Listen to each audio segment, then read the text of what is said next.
الحمد لله حمدا كثيرا طيبا مباركا فيه كما يحب ربنا ويرضى. أشهد أن لا إله إلا الله وحده لا شريك له، وأشهد أن محمدا عبده ورسوله الناصح الأمين. اللهم صل على نبينا محمد وعلى آله وصحبه أجمعين ومن تمسك بسنته إلى يوم الدين. ثم أما بعد، يا عباد الله، عن جرير رضي الله تعالى عنه أن النبي صلى الله عليه وسلم قال له في حجة الوداع: استوصت الناس. فقال النبي صلى الله عليه وسلم: لا ترجعوا بعدي كفارا يضرب بعضكم رقاب بعض. حديث صحيح متفق عليه. On the authority of Juyaanee radiyallahu ta'ala anhu, he said that the Prophet sallallahu alayhi wasallam, he said to him during the farewell pilgrimage, quiet the people down. And then the Prophet sallallahu alayhi wasallam, he said, do not return after me acting like kuffar, so that you are striking the necks of one another. And this hadith is authentic, and it has been collected by Al-Bukhari and Muslim. Hadith is agreed upon. وقال العلامة شيخ زيد المدخلي رحمه الله تعالى: نعم، موضوع هذا الحديث مشروعية الإنصات للعالم المحدث أو عالم المبين للأحكام أو عالم الواعظ أو القاري للعلم والقرآن أو غيره من علم الشرع. He said that, yes, the subject matter of this hadith is how it is legislated to be quiet. How it is legislated to be quiet when a scholar of hadith is speaking, or when there is a scholar who is making it clear and explaining the rules and the regulations, or when there is a scholar and he is given an admonishment in a heartfelt address, or when there is a reader who is reading over some ilm, or when the Quran is being recited, or other than that, from the legislative knowledge. وقال الله تعالى, Allah Ta'ala, He says in His noble book, وَإِذَا قُرِيَ الْقُرْآنِ فَاسْتَمِعُوا لَهُ وَأَنصِتُوا لَعَلَّكُمْ تُرْحَمُونَ. Allah subhanahu wa ta'ala, He says what means. And when the Quran is recited, then listen attentively to it. فَاسْتَمِعُوا لَهُ, listen attentively to it. وَأَنصِتُوا, and be quiet, so that perhaps you will attain mercy, so that perhaps mercy will be bestowed upon you. فقال العلامة رحمه الله تعالى: فرتب الله رحمته على الاستماع والإنصات. He said Allah Ta'ala, He has placed His mercy being put down upon a people if they are, one, listening attentively, and two, if they are quiet, if they have drawn silent. قال الشيخ العلامة: وشرع على سبيل الوجوب, and this has been legislated upon the way of obligation. It has been legislated and it is an obligation. الوجوب الإنصات للموعظة الخطبة الجمعة, to listen attentively and to be quiet and listening to the admonishment in the khutbah or the Friday sermon. فلا يجوز الكلام في الخطبة, it is not permissible to talk during the khutbah. ولا يجوز حتى مس الحصى, and it is not permissible to play around with the pebbles and to fiddle during the khutbah. ولا يجوز أن تأمروا بالمعروف, and it is not permissible during the khutbah to command people to doing good. بل تسمع للخطيب, but rather you have to listen to the one who is giving the sermon. لأنه يذكرك بآيات الله وأحاديث الرسول الله صلى الله عليه وسلم. And this is because he is reminding you. He is reminding you and he is reciting upon you the ayat of Allah subhanahu wa ta'ala, the verses of Allah subhanahu wa ta'ala, and the ahadith of the Prophet sallallahu alaihi wasallam. He's reciting to you the ayat and the hadith of the Prophet sallallahu alaihi wasallam. So it is incumbent, ya ibad, that we adorn ourselves with this characteristic and how we ought to be inside of the sittings of knowledge, and how we ought to be when the Shaykh is giving an address and teaching a class, and how we ought to be in Jumu'ah, is that we be quiet, is that we draw silent. And this is what is wajib upon us to do. As the Prophet ﷺ, he said in the hadith, from the hadith of Abu Hurairah radiyallahu ta'ala anhu, فيما رواه البخاري ومسلم في صحيحيهما حيث قال النبي صلى الله عليه وسلم إذا قلت لصاحبك يوم الجمعة أنصت والإمام يخطب فقد لغوت. He said that if you were to say to your companion on the day of Jumu'ah, while the Imam is giving the khutbah, if you were to say to him, be quiet, then verily you have violated, you have spoken. That this is to the extent that we are to be quiet and we are to listen to the khutbah Yawmul Jumu'ah. This is to the extent that we are to draw quiet. So that even that if we were to say to our companion, to one who is sitting adjacent to us, be quiet, hush up, quiet down, even just to say that would have made us of those who have infringed upon being quiet, then verily we would have be of those who have spoken during the khutbah. وقال إمام البخاري باب. Imam al-Bukhari, and further highlighting some of the ahkam of Jumu'ah, Imam al-Bukhari, he says, باب, chapter heading, يستقبل الإمام القوم واستقبال الناس الإمام إذا خطب. He said that the chapter of the Imam facing the people and of the people facing the Imam when he is giving the khutbah. And then he brings a athar, as he mentions, واستقبل ابن عمر والأنس رضي الله تعالى عنهما الإمامة. He said that Ibn Umar and Anas رضي الله تعالى عنهما, they used to face the Imam when he was giving the khutbah. And then inside of this chapter, the Imam, he mentions the hadith of Abu Sa'id al-Khudri, حيث قال أن النبي صلى الله عليه وسلم جلس يوما على المنبر وجلسنا حوله. That the Prophet صلى الله عليه وسلم, one day he sat upon the minbar, and then we sat around him. That the Prophet صلى الله عليه وسلم, he sat upon the minbar, and then we sat around him, meaning we sat around the Prophet صلى الله عليه وسلم facing him. We were facing him. So therefore we learn, ya ibad, that it is from the etiquettes of Yawmul Jumu'ah that when the Imam is giving the khutbah, that you face in the direction of the Imam, and that we are quiet. As Imam al-Bukhari rahmatullah alayhi, he mentions mu'allaqan an Salman عن النبي صلى الله عليه وسلم قال ينصت إذا تكلم الإمام. That they are to be quiet, or they are to be made to be quiet when the Imam, he is speaking.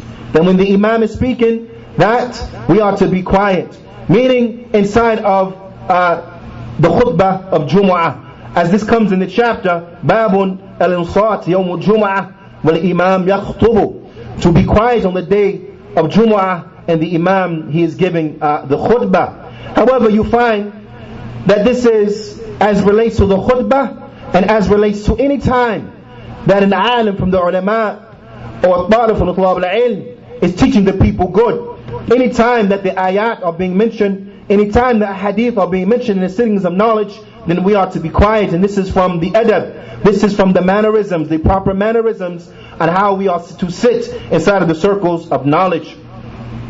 وقال العلامة الشيخ زيد المدخلي رحمه الله تعالى وإذن كان الأمر كذلك.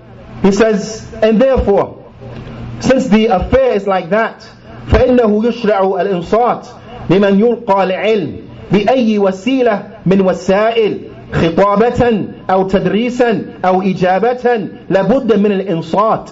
He said, so therefore, since this is the case, then we see that it has been legislated to be quiet whenever the knowledge is being given. However that is, whatever means by way in which that knowledge is being given, then we are to be quiet so that we may benefit. Na'am. The Shaykh, rahimahullah ta'ala, he mentions whether that is inside of a khutbah, or whether that is inside of a class, or whether that is inside of an answer, like a question and answer session, and an alim from the ulama is giving an answer, then we are to be quiet and we are to listen. Then we have to what? We have to be quiet. We have to be quiet if we are to benefit. Ya ibadallah, these characteristics are very important, because just as it is important for us to seek knowledge, it is important for us to know the mannerisms of the student of knowledge, the mannerisms of the one who is seeking that knowledge. And from those mannerisms, by way in which if a person applies them, he will benefit bi'ithnillahi ta'ala, is by drawing quiet, is by being silent when the lesson is in session, by being silent when the knowledge is being given, by being silent during the khutbah, so that we may benefit. So it is incumbent, ya ibad, that we quiet down so that we may benefit. هذا أقول قولي هذا وأستغفر الله لي ولكم فاستغفروه فإنه هو الغفور الرحيم.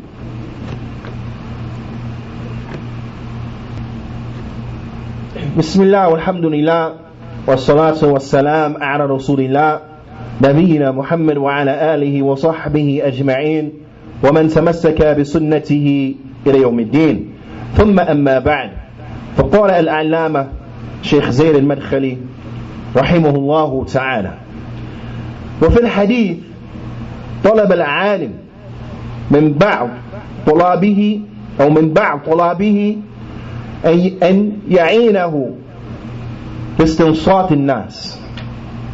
He said in this hadith we see the request from the scholar to ask some of his students and to seek their assistance in quieting the people down.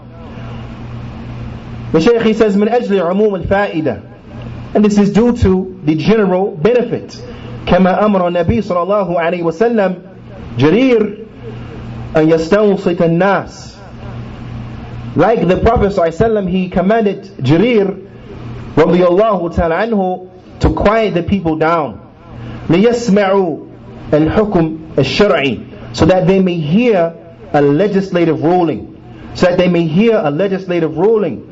والحكم العظيم, and this was a tremendous ruling. This was a tremendous affair. So therefore you see why the Prophet ﷺ, he commanded Jarir to tell the people to be quiet, so that they may benefit and listen and benefit from this tremendous shari'i ruling. The Shaykh, he says, this tremendous ruling الذي فيه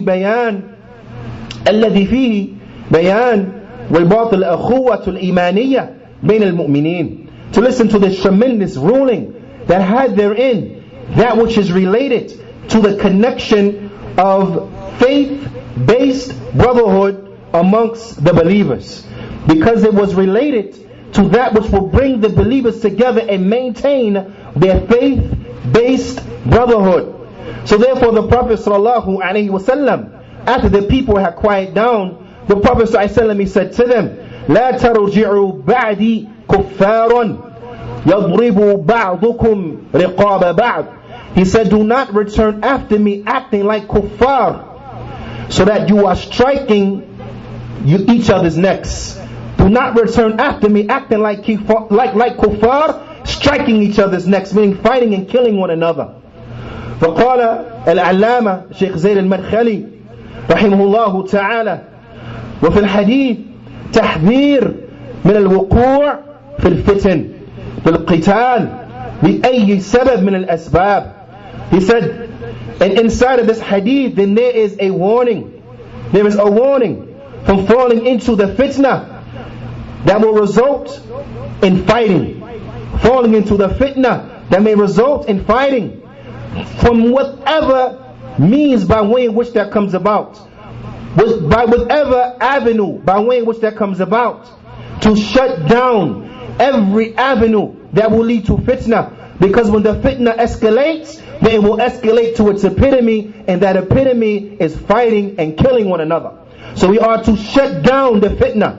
And ibad, this is something that is binding upon us as Muslims, to shut the fitna down, not to be inside of this culture that is in love with soap operas and calamity and the back and forth and he said and she said and this one carrying on and so on and so forth. No, to get rid of this tabloid type of mentality, this mentality where we love to see conflict and the like, and we know the sickness that exists inside of this society. We know the sickness that exists inside of society, inside of some neighborhoods. If you want to bring everyone out into the street, let two men fist fight in the middle of the street, and then you'll see people who you ain't seen outside in a long time, outside on the porch looking, inside the window looking. Everybody want to look, they want to see. This is the sickness that exists inside of society. So don't be affected by the likes of this sickness, because you have to understand that the shaitan, this is what he intends for you. As the Prophet ﷺ, he said, يَعِسَ الشَّيْطَانِ يَعْبُدُهُ الْمُصَلِّينَ وَلَكِنَ التَّحْرِيجْ بَيْنَهُم. That the shaitan, he has given up hope that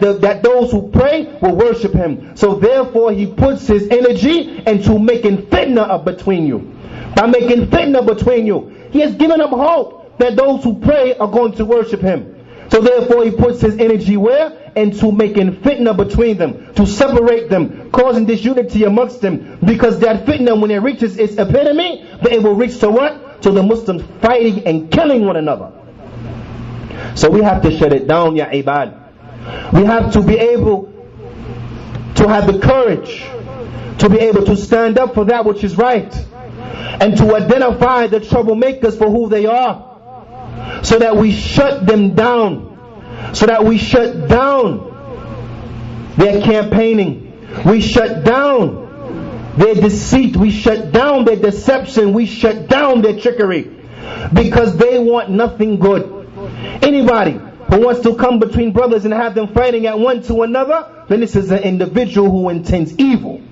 This is an individual who intends evil. So it is a must that we realize that he is who he is. It is a must that we realize and be able to call a spade, so that we may deal with that individual appropriately. It is a must, ya ibad, that we do not be of those who fight each other, that we do not be of those who look for any and every means to go against one another. It is a must that we pay attention to this tremendous hadith in which the Prophet ﷺ, he had Jarir radiyallahu ta'ala anhu quiet the people down, so that he may say to them, do not return after me acting like kuffar, so where you are striking at each other's necks, fighting and killing one another. But we need to understand, ya ibad, a very important point. And that point is, when looking at this particular hadith, is that the fighting of the Muslims amongst themselves is not that which means that we make takfir upon the warring sides. We don't say that the warring sides are kuffar, but rather we say they're acting like kuffar in that they're fighting one another, but we do not say that they're kuffar. And the proof of this is Allah Ta'ala's statement, وَإِن طَائِفَتَانِ مِنَ الْمُؤْمِنِينَ قُتَتَلُوا فَأَصْلِحُوا بَيْنَهُمَا. And when two parties of the believers fight and kill one another, then make rectification between the two. So Allah subhanahu wa ta'ala in this ayah, He mentioned two parties of the believers who are fighting and killing each other. But then Allah ta'ala, He mentioned that they are what? That they are parties from the believers. So they are believers. Naam. So what do we understand from this hadith? فقال العلامة الشيخ زيد المدخلي الكفر هنا كفر العملي. So that the disbelief that is mentioned here is a disbelief of action. لا ترجعوا بعد كفارا أي كفرا عمليا. He says, do not return after me acting like kuffar. He said, meaning the disbelief of actions. The disbelief of actions. Because you have kufran dun al-kufr al-akbar. Because you have a kufr, you have a disbelief that is below major disbelief. كما قال ابن عباس رضي الله تعالى عنهما وغيره كفر دون كفر والظلم دون الظلم وفسق دون فسق والكفر منه أكبر وأصغر دونه. So you have a kufr that is less than major kufr, you have a dhulm that is less than major dhulm, you have a fisq that is less than major fisq, and you have a kufr Because kufr, you have from it the major kufr and you have from it the minor kufr. So you have fisq al-akbar wal-asghar wal-dhulm al-akbar wal-asghar fa-akbar yukhraj min al-millah. You have major fisq and minor fisq, major dhulm and minor dhulm.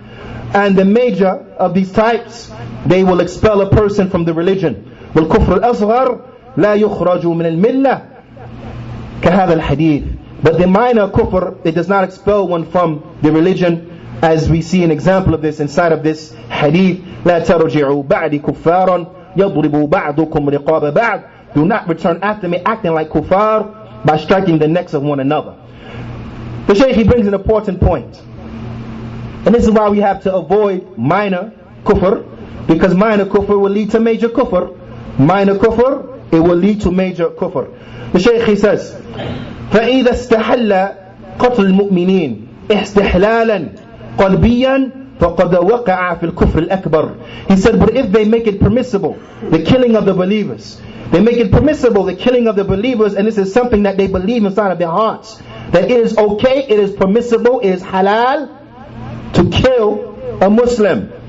The Shaykh, he says, then that person, he will have fallen into major kufr. لأنه استحل محرما. And this is because he would have made halal that which is haram. So therefore he will fall into what? Into major kufr. And this is why we have to stay away from all kufr, all shapes, all forms, whether it is the minor of the kufr or the major of the kufr. We have to stay away from the minor so that we avoid the major. And as you see, ya ibad, from this aspect and from this standpoint as well, you'll find a tremendous message contained here inside of this hadith. And this is why the Prophet ﷺ, he told Jarir radiyallahu ta'ala anhu, quiet the people down, quiet the people down. And then the Prophet ﷺ, he gave this tremendous hadith so that we may benefit. We ask Allah subhanahu wa ta'ala to make us of those who are adornment, or those who adorn the characteristics and the mannerisms of the students of knowledge, those who benefit from the ilm. Because as Imam al-Shafi'i rahimahullah ta'ala, he mentioned, ليس العلم ما حفظ ولكن العلم ما نفع. He said that the knowledge is not that which is memorized, but the knowledge is that which benefits. The knowledge is not that which memorized, the knowledge is that which benefits. And this is the haqq, ya ibad. So we ask Allah subhanahu wa ta'ala to make us of those who benefit from the ilm, not those who run around talking, but those who are actualizing. Because you will find from the huffaz, Ahl Bid'ah for example, they are not benefiting from their knowledge. So all of that they have memorized is actually a proof against them.